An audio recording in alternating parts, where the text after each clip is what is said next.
நீங்களும் உங்களோட ஃப்ரெண்ட்ஸும் குரூப்பா ஒரு ஃபாரஸ்ட்டுக்கு ட்ரிப்புக்கு போறீங்க. அப்படி போன அந்த இடத்துல ஃபாரஸ்ட்குள்ள நீங்க மட்டும் வழி மறந்து போய் வேற ஒரு வழியில வந்துடுறீங்க. உங்க ஃப்ரெண்ட்ஸ் வேற ஒரு வழியில இருக்காங்க. உடனே நீங்க போனை எடுத்து உங்க ஃப்ரெண்ட்ஸை கான்டாக்ட் பண்ணணும்னு நினைக்கிறீங்க. அப்படி நீங்க போனை எடுத்து கால் பண்ணும்போது உங்க போனு ஒர்க் ஆக மாட்டேங்குது. உங்களுக்கு என்ன பண்றதுன்னே தெரியல. இவ்வளவுதான் முடிஞ்சு போச்சு வாழ்க்கை அப்படின்னு நினைச்சு உட்கார்ந்துடுறீங்க. ஒரு சில வருடங்கள் கழிச்சு நீங்க எப்படியோ அந்த காட்டை விட்டு வெளியே வந்துடுறீங்க. அப்படி வந்த உங்களுக்கு இவ்வளவு நாள் அந்த காட்டுல என்ன நடந்தது அப்படிங்கிறது சுத்தமா ஞாபகம் இல்ல. எந்த மாதிரினா ஒரு 16 வருஷம் கோமால இருந்து வெளியே வந்தா எப்படி இருக்கும் அந்த மாதிரி இருக்கு உங்க மைண்ட் செட்டு.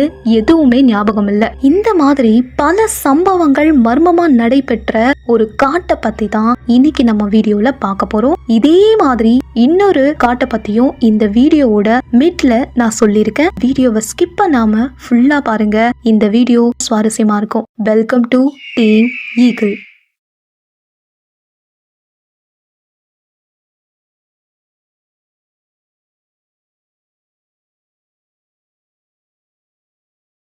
நாம இப்ப பார்க்க போற அந்த மர்மமான காட்டோட பேரு தான் ஹொய்யா பசியோ ஃபாரஸ்ட்.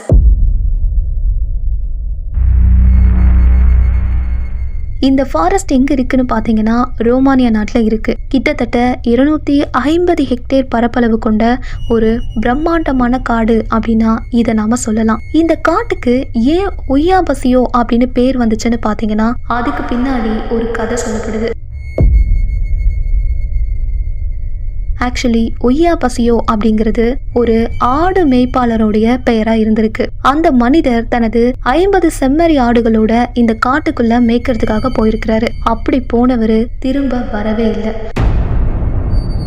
அவர் எங்க போனாரு, என்ன ஆனாரு, அந்த ஆடுகளுக்கு என்ன ஆச்சு அப்படிங்கிறது கூட யாருக்குமே தெரியல. அந்த மனிதர் தனது ஆடுகளோட இந்த காட்டுக்குள்ள போய் தொலைஞ்சு போயிருக்கிறாரு. அதனாலதான் அந்த மனிதருடைய பெயரையே இந்த காட்டுக்கு ஹொய்யா பசியோ அப்படின்னு வச்சதா ஒரு கதை இந்த காட்டை பத்தி சொல்லப்படுது. இப்ப கூட நீங்க கூகுள்ல போய் தேடி பாத்தீங்க அப்படின்னா மர்மமான காடுகளுடைய பட்டியல்ல இந்த காடு தான் டாப் 1ல இருக்கும். அதுக்கு காரணம் இப்படி நிறைய பேரு இந்த காட்டுக்குள்ள போய் காணாம போயிருக்காங்க.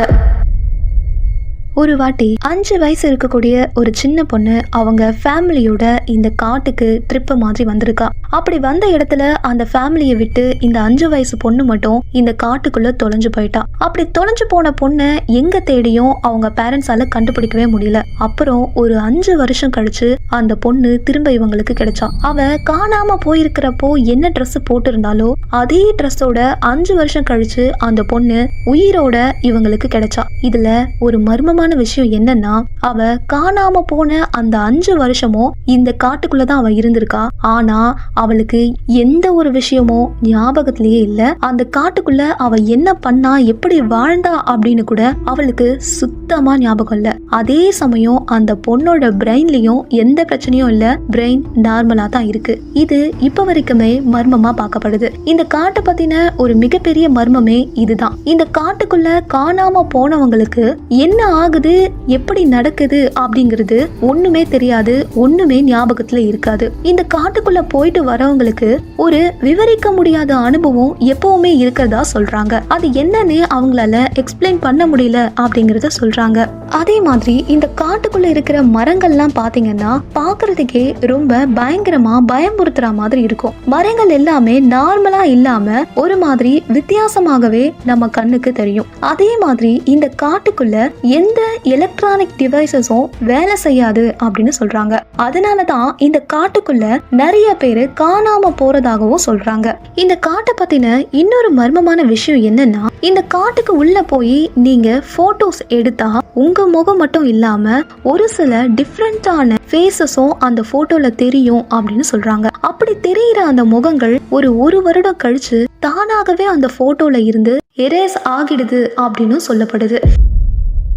இந்த காட்டுக்குள்ள பாத்தீங்கன்னா மன்னர் ஆட்சி காலம்லாம் நடந்துட்டு இருந்த சமயத்துல அப்போ நிறைய மக்களை இந்த காட்டுக்குள்ள வச்சு கொன்னதாகவும், அப்படி கொண்ட அந்த மக்களோட ஆவிகள் எல்லாமே இந்த காட்டுக்குள்ள இன்றளவும் சுத்திட்டு இருக்கு.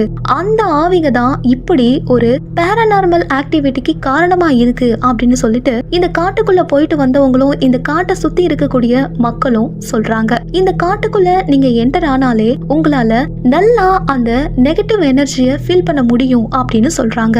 அதே மாதிரி இந்த காட்டுக்குள்ள பாத்தீங்கன்னா அடர்ந்த மரங்கள் நிறையவே இருக்கு. ஆனா ஒரு பர்டிகுலர் இடத்துல மட்டும் மரங்கள் செடிகள்னு எதுவுமே இல்லாம அப்படியே எம்டியா இருக்கும். இந்த இடத்துக்கு பெர்முடா ட்ரையாங்கிள் ஆஃப் ஃபாரஸ்ட் அப்படின்னு பேரே இருக்கு. பெர்முடா ட்ரையாங்கிளை பத்தி நம்மள நிறைய பேர் கேள்விப்பட்டிருப்போம். அதுவும் மர்மத்துக்கு பெயர் போன ஒரு இடம் தான். 1960களில் இந்த காட்டுல எடுக்கப்பட்ட ஒரு புகைப்படம் தான் இந்த மர்மத்துக்கு காரணம்னு சொல்லப்படுது. அது என்ன புகைப்படம் அப்படின்னு பாத்தீங்கன்னா அதுல ஒரு UFO வந்து தரை இறங்குற மாதிரி இருக்கு. இது உண்மை அப்படின்னும் அந்த UFO தரை இறங்குறத நாங்க பார்த்தோம் அப்படின்னும் ஒரு சில மக்கள் சொல்றாங்க. அது மட்டும் இல்லாம நான் சொன்னல இந்த எம்டியான பிளேஸ்ல தான் அடிக்கடி ஏலியன்ஸோட UFO வந்து தரை இறங்கும் அப்படின்னும் மக்கள் நம்புறாங்க.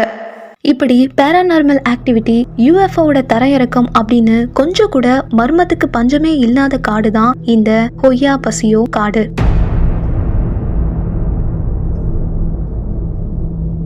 ஹொய்யா பசியோ ஃபாரஸ்ட் மாதிரியே இன்னொரு மர்மமான காட்டை பத்தி நாம இப்ப பார்க்க போறோம். அந்த காட்டோட பேரு தான் அவாகிகாரோ ஃபாரஸ்ட்.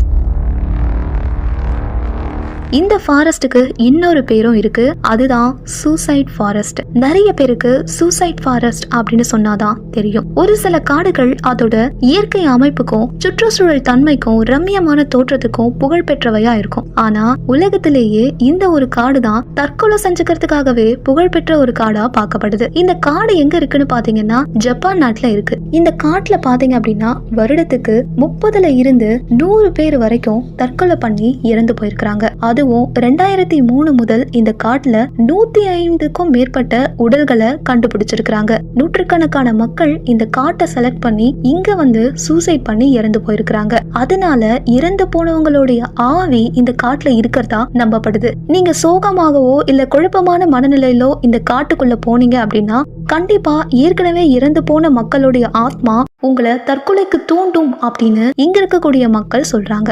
இந்த காடு வந்து பாத்தீங்கன்னா ஒரு மலையோட அடிவாரத்துல அமைந்திருக்கும். அதே மாதிரி இந்த காட்டுக்குள்ள நீங்க போகும்போது ஒரு சில மனித எலும்புகளும் உங்க கண்களுக்கு தென்படலாம். அதே மாதிரி ஏற்கனவே மனிதர்கள் யூஸ் பண்ணி போட்ட பொருட்கள் கூட இந்த காட்டுல ஆங்காங்கே இருக்கும் அப்படின்னு சொல்லப்படுது. இப்போ இந்த காட்டுல இந்த மாதிரி மன அழுத்தம் காரணமாக அல்லது வேறு சில பிரச்சனைகள் காரணமாக மக்கள் வந்து தற்கொலை பண்ணிக்கிறத கம்மி பண்ற விதத்துல ஜப்பான் அரசாங்கம் நிறையவே நடவடிக்கைகள் எடுத்திருக்காங்க. அதனால இந்த காட்டுல இப்போதைக்கு தற்கொலைகள் அதிகமா நடக்கிறது இல்ல அப்படின்னு சொல்லப்படுது. இருந்தாலும் ஒரு காலகட்டத்துல இந்த காடு தற்கொலை காடுகள் அப்படின்னு ரொம்ப ஃபேமஸாவே மக்கள் கிட்ட பேசப்பட்டுச்சு. அதே மாதிரி இந்த காட்டுக்குள்ள எலக்ட்ரானிக் டிவைசஸ் ஒர்க் ஆகாது, காம்பஸ் நீடில் கூட இந்த காட்டுல ஒர்க் ஆகாது. அதனாலேயே நிறைய பேரு வழி தடுமாறி போய் அந்த டிப்ரெஷன்ல இறந்து போனதாகவும் ஒரு சிலர் சொல்றாங்க. எது எப்படி இருந்தாலும் எந்த ஒரு பிரச்சனைக்கும் தற்கொலை அப்படிங்கிறது நிச்சயமா தீர்வாகாது.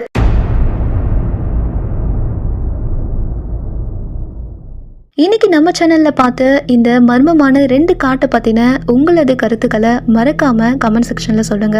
அப்படியே இந்த வீடியோ பிடிச்சிருந்ததுன்னா லைக் பண்ணுங்க, உங்க ஃபேமிலி அண்ட் ஃப்ரெண்ட்ஸுக்கும் ஷேர் பண்ணுங்க. மறக்காம நம்ம சேனலை சப்ஸ்கிரைப் பண்ணுங்க. நன்றி.